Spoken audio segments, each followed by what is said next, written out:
afternoon to everyone. I want to say hello to everyone. This is Ziff Sistrunk Live. And I have a special guest today, and I'm going to have to holler like that for Mr. Greg Zinnis. Greg Zinnis is somebody special, but I'm going to hold it off for a minute. I'm not going to tell you yet. Can you hear me okay? I hear you, Zip. I got to speak loud for Greg, guys, because Greg have a little problem hearing. But let me show you all who Greg is. Wow. Where do you see this here? Uh-oh. Let's turn it around, Zip. That is who Mr. Greg is. Wow. The Crossman. That's right. We always start our show off, Greg, with a moment of silence for people who have lost their lives. Let's take a moment of silence for people who have lost their lives to violence here in the city of Chicago. Let's take a moment.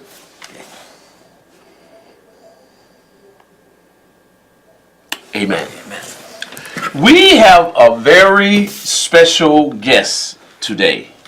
As you could see, Mr. Greg Zinnis. Zanas, it doesn't matter. Zinnis. How are you doing, sir? I'm doing okay. I've got a lot of grief to deal with, and it's a hard job. Everybody thinks everybody can do it. No, not everybody can do what I'm doing. When did you start this? I started on Martin Luther King's birthday in 1996. Talk to them right ahead. Where somebody killed my wife's dad. And I found his body down at the bottom of the stairs in a pool of blood. And 6 months later, after losing 50 pounds, some lady asked me if I'd make a cross for her son. I says, and she want to pay me $20. I said, I'll be right there. So it gave me a purpose. All of a sudden, out of the darkest day, I started sharing my grief with other families. Wow. And as you're showing these, this is Jennifer Hudson, if you remember, maybe 9 years ago. After she became an American Idol, this Balfour guy went over there and killed the mother and the sister and then her nephew right here in Englewood in Chicago. Oh, I've been putting crosses up in Chicago for a pretty long time now. But nobody's immune to this. You know, we say Chicago all the time, but you're going to find out I do this all over the nation. And there's a Jennifer Hudson's cross. And as you remember, you told me you were there. That's you right. were there at my crosses. Yep. I couldn't believe that after all these years, how it's still touching somebody. Yeah. Wow. That much. And later. you've been all over the country with these crosses. I'd like to talk a little bit about that. So what happened was... You should talk to that person there. I never do studio. So if Talk to that person. a little bit after that, in Naperville, this lady smothered her kids, and they were making fun of me on the back of the National Enquirer. Says that Greg would take a cross anywhere, anytime, and deliver it any place. And slowly, that's what started. So when I went to Columbine in April the 20th, 1999, my whole world changed because all of a sudden I became a national cross builder, not just a Chicago guy, not just an Aurora, Illinois guy. And it just escalated. 5 years, it took 5 years to have the next major school shooting. Now, the photo he's showing you here, understand, this is the gunman's cross. What am I, crazy? No, their family had the greatest loss. Just, so, you know, I may be controversial, but, you know, I'm doing this every single day. What do we have here? This is our Centurion pictures, and these crosses, they just transcend all media barriers. They go everywhere. And as if I talked to you a little bit about Chicago. Let's do this here. Yeah. You got a caller here. Caller, can you hear excellent. us? Good Caller? evening. Hi. Good evening. Can you hear me? Yes, we can. Say hello to Mr. Cross, Greg Zinnis. Mr. Ziff, you're sitting next to a famous man, Mr. Ziff. You're famous. He's famous. Are you the one that made the crosses for Las Vegas? Are you the ones that made for Las Vegas? Can't you? crosses I'm for the one Las that made the Vegas. crosses at Las Vegas, and Can you hear me? Yes. Las Vegas is the first town that ever really recognized me. You know, I've been doing this for 20,000 crosses, and all of a Right. sudden, somebody says, well, Greg's important. You know, it's not about the publicity. Here's what I got to say to you or to anybody else. Anybody who wants to cross anytime, 24 hours a day, anywhere in the country, just call me. Can I rat off my phone number? In a minute, but keep telling them about when did you get started with this? When did you start it?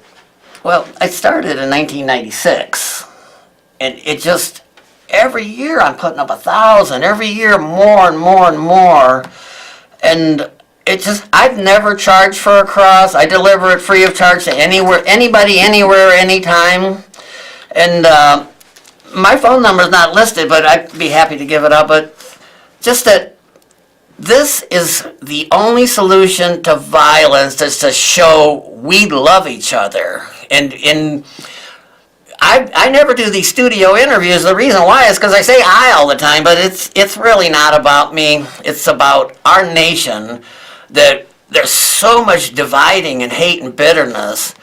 But when we have a loss, you know what I have to deal with as a mother, a brother that's lost everything. And, you know, whether the guy was bad or not, like I said with the gunman at Columbine, there was a certain time when his mom loved him. Everybody did. And what changes is lack of love. As we become proud and adults and, you know, think we can do everything on our own, we forget the number one thing is there are people that love us and don't want us to walk away from them. You know, I just... We have a caller. Caller, are you there? Yeah, it's me again. Can you hear me now? Yes, we can hear you a lot better now. Do you remember this incident here? Tell us what this is. Show me. Let me see. Can you see it? Oh yeah, this is do you remember the the E2 nightclub Tell us about that, Tracy. on Michigan Avenue where there's a stampede, and this guy threw in maybe a smoke bomb or a tear gas bomb, Yes. and everybody got crushed at the bottom of the staircase. Yes. That changed a lot of things in Chicago. Dawn God. Vicente was Chicago Survivors. She picked up right then and it started doing things. I came back and did the anniversary, of course, and I still do the anniversary Can you hear me? every year, 2:30 a.m. in the alleyway. Can't hear me. Yeah, we can hear you, but, sweetheart, we can hear you, but he's speaking. Go ahead, caller. Come on in, caller. You're on. Okay. Caller? Okay. Yeah. Yeah. Go ahead, Good caller. evening. Good evening. Good evening, sir. How are you? Oh, I'm fine. You know, it's very seldom that you get to see two people with the integrity that you two people have. Thank you. One, He say you integrity, a smart man. Go ahead, sir. yeah, because one man is doing it by himself to try to ease the pain. And So you're easing the other pain. man- and the other man, which is you, sir, you don't talk crazy.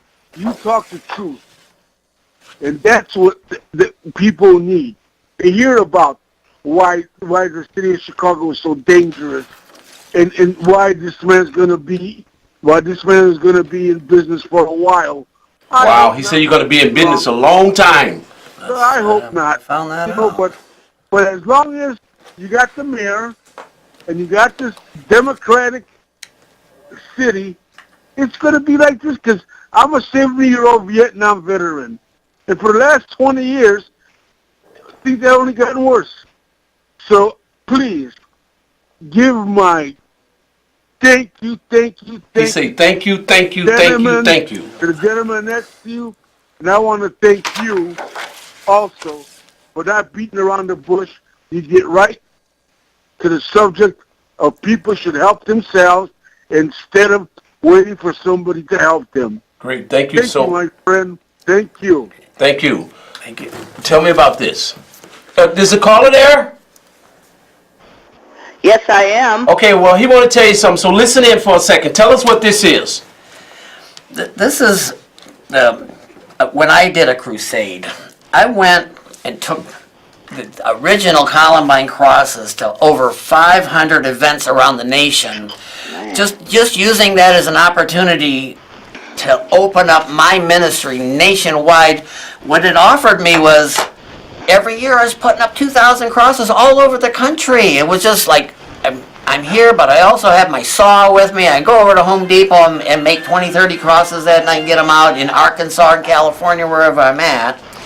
And it's just anonymous. I try to put them up with families when I can. And my job has gotten a lot harder this last 2 years, and this year especially. Is he still there? Yes, he's listening to you. Go ahead. Keep going. Let me tell you about one trip. You gotta remember, we just had that New York massacre on Long Island where this guy took a Home Depot truck and killed 6 people. So I run over to New York at 3 a.m. in the morning in Manhattan, put these crosses up, come back to Chicago, pick up a huge truckload of crosses, leave 4 hours after I get to Chicago. Now, just so you know, this is a 10-day trip. I'm going to make it fast. I stopped down north of Jackson, Mississippi.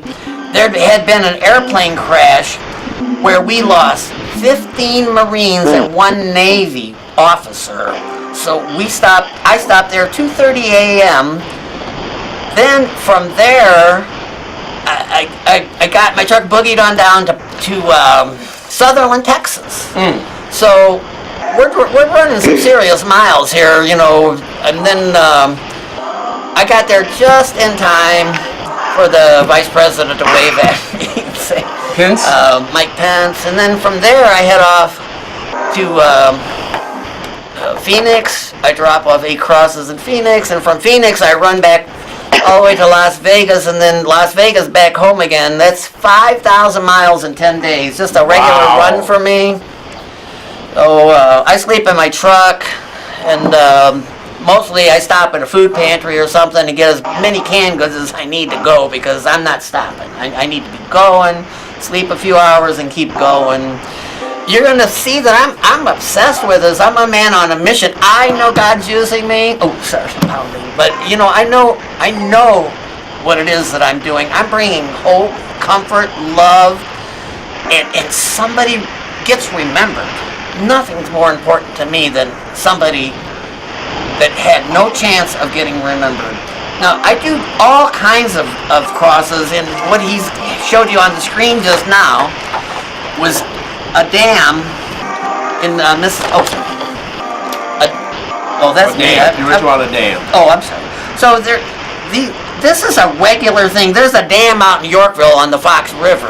This picture shows a few crosses. I have 17 crosses over there over 17 years. Every year somebody gets killed. So finally, the old governor, your guy from Chicago, he finally changed the dam. But a lot of times, it just takes all the crosses lined up, not just one, so people to understand. This is a killing machine. Oh, am I yelling again? No, go ahead. We're listening. So advocacy is important, but a lot of it is keeping my mouth shut, because when I do speak, they listen. People listen. Am I there? Tell me something. You have an event coming up. You have an event coming up on June the 7th this June year. the 7th. It's a run against gun violence. Yes, Am I correct? It's the largest event. Do you want to take a caller, and then we go to the event in a second? Tell us what you hear. Hold on, caller. Tell us what you see. I facilitate an event called Strides for Peace. And in Grant Park last year on Balboa, I set up 500 blank crosses, because that's how many people are getting killed in Chicago each year. And it's so dignified here. Instead of being on the south side, Michael Flager comes out. Everybody comes to Grant Park. We come and do something public, but something positive. And these ladies that are running it, they give all their money completely to several organizations. They're just philanthropists. They're just doing it because I don't know why they're doing it, but it's a lot of people are helping. How do you pay for these crosses? How do you get the wood? How do you travel around? How does that happen? There's got to be a miracle. Well, a lot of it's just stupid, you know. Like when I went to Orlando, Florida, I had $350 on me, enough gas to get down there. sitting there broke. And I don't even have any water left or anything. And God's gonna take care of me. So Yes, he does, some every time. people gave me some money, and I got back home again. For the bigger part of 20 years, I never accepted donations. Is that right? My children have been really angry about that. They put a few GoFundMe's up now and then, and I don't know how to, like, when I wanted to go to Las Vegas, I could handle the crosses, but somebody came in my driveway within 12 hours of the shooting and gave me a gas card. Go figure. I mean, Wow. so I'm gone. Isn't that something? And it's one day at a time. I just trust, and everybody thinks, oh, you're just stupid. I said, nah, it's complicated.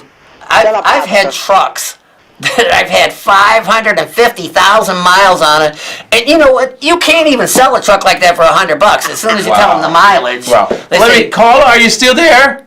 Yeah, I'm here. Want to add something in? Caller, you want to add something to Mr. Zinnis? I certainly do. I love my Las Vegas. She I've loved been Las there. Vegas crosses. Oh, I love my Las Vegas. I've been there 11 times. I'm getting ready to go again in August. I've got all your crosses on my email, on my internet. She's You got are your like an crosses on her angel. wall. You are Oh, like an wow. angel, and that's why Ziff next to you is so opposed of guns. He is so right. That man next to you with that Cubs hat on. We got to get rid of the guns. You're so right, Mr. Ziff. Well, I think you're misspeaking. Hold on one second. I think you're misspeaking about my positions about guns. I am not anti-gun at all. I know. I am for the Second Amendment. I am for goofies, stupid people, people who have had no training how to shoot. Let me tell you what the problem is on the west side and the south side, you guys. I'm going to stay calm today. Good. On the west side, the goofies who shoot people, no, the west side is better. No, nobody's better for shooting people. But the west side, let me tell you how they say what they say about the west side. Say they were coming to shoot up somewhere and they wanted you, the west side, they would shoot specifically this guy if they were shooting him. Now let me show you the goofies on the south side. And yes, I called you goofy for shooting people.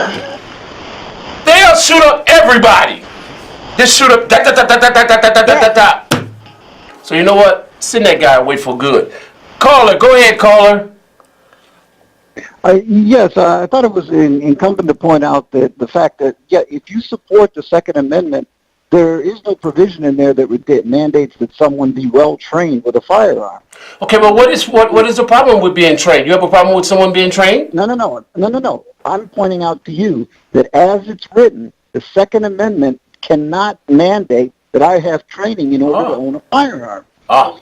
You support it as it is, or you don't. We don't get to add on to the amendment as we'd like to. Now, I would certainly love to add on to the Second Amendment and mandate that people be well trained before they be allowed to buy a gun. But we don't have that in this country. We simply have a Second Amendment that says as long as you're not a convicted felon and no other prohibition, that you can go in and buy a weapon. You could be an idiot and still buy a weapon in this country. So one either supports the Second Amendment with that recognition or they don't. We don't get to add on to it by saying, well, you Wow. This caller just brought something up very interesting. He said if you have the right to get a gun, you can buy a gun, and all that training stuff costing people taxes and everything, he said the Second Amendment has nothing to do with that. You should be able to just buy your gun and proceed to protect your property, your life, and yourself. This is what the courts have said. Mrs. Ennis, would you like to add something? I don't know where he's going with that. Well, he said it. When you think about it, no, he said, "Are you for?" His position is not whether he's for it or not. He's saying that you can have a gun and you don't have to pay no $150, no $200 for all of this training. And yet I'm saying that you shouldn't have a gun. You should be able to have a gun, but you should also be allowed to have some training. Did I say that right, Mr. Caller? The caller has gone. Go ahead, Mrs. Ennis. It's so confusing. Sure. You can have a gun, you can't have a gun. I'm in Inglewood every week. I get offered gun sales every dang day. Wow. People they think I'm a rich white Has anybody guy. ever turned in any guns into you? Yeah, we've done gun turn-ins, but I can buy a gun anytime I want. Chicago and the country, 99% of the guns are not registered. Go figure. Don't even. What they're doing is they're making. You know, when I was a businessman and doing restaurants in Chicago and all that. Well, yeah, I carried a gun. I was doing payroll cash, $20,000 on a Friday. What do you think? I'm just gonna get. You know, I don't mind them taking the money, but my father-in-law got killed over money. He had a gun 3 feet away from where he was at. Now, I'm in his, you know, maybe it's an illegal gun because it was a gun from World War II. 90% or so of the guns, Listen what this guy told you know, me. Listen, Chicago's so armed up. You know, I was in Texas just lately in Sutherland, Texas. They're open carry. I mean, I see them on their hips. I saw a 14-year-old young kid ask me if he wanted me to show him how to pop off a pigeon. I said, well, yeah, let me try that, you know. And I went try, but I couldn't hit it. Has anybody ever asked you to make a cross for their dog? Yeah, oh yeah. Yeah, I make crosses for anybody. Can I give you my phone number? You can call me. In 1 second, but more importantly, we're going to take this caller. Go ahead, caller. You got a few seconds. Okay. Caller? I just wanted to add that, yes, every illegal gun in this country starts out as a legal gun. People are not making guns in their basement. They end up coming through the legal process, and at some point, they end up in the hands of wrong people, felons, gang members, and whatnot. Nope. So we do need to address that issue. And by the way, if guns aren't the problem, why is it that we have 10 and 15 and 20 times the murder rate as a function of guns compared to any other nation that's got strong gun laws? Apparently, gun laws seem to work very well in Japan, in Germany, in Great Britain, in Australia. So we need to start having a discussion about how to curtail the availability of guns in this country. Very good. Well, we're going to continue this conversation. We've got a few more weeks left. Again, this is Ziff Sistrunk for Greenslate Institute for Justice. And we really, really, really want to thank Mr. Greg Zinnes. I think we can give your phone number out. Give your phone number to them. You can call me anytime to get across, and maybe you get a recording, but my phone number is 630-466-7170. And then I also have a cell phone. Okay, give your We cell don't phone. need all that? Yeah, give your cell phone number. 773-999-8888. One more time.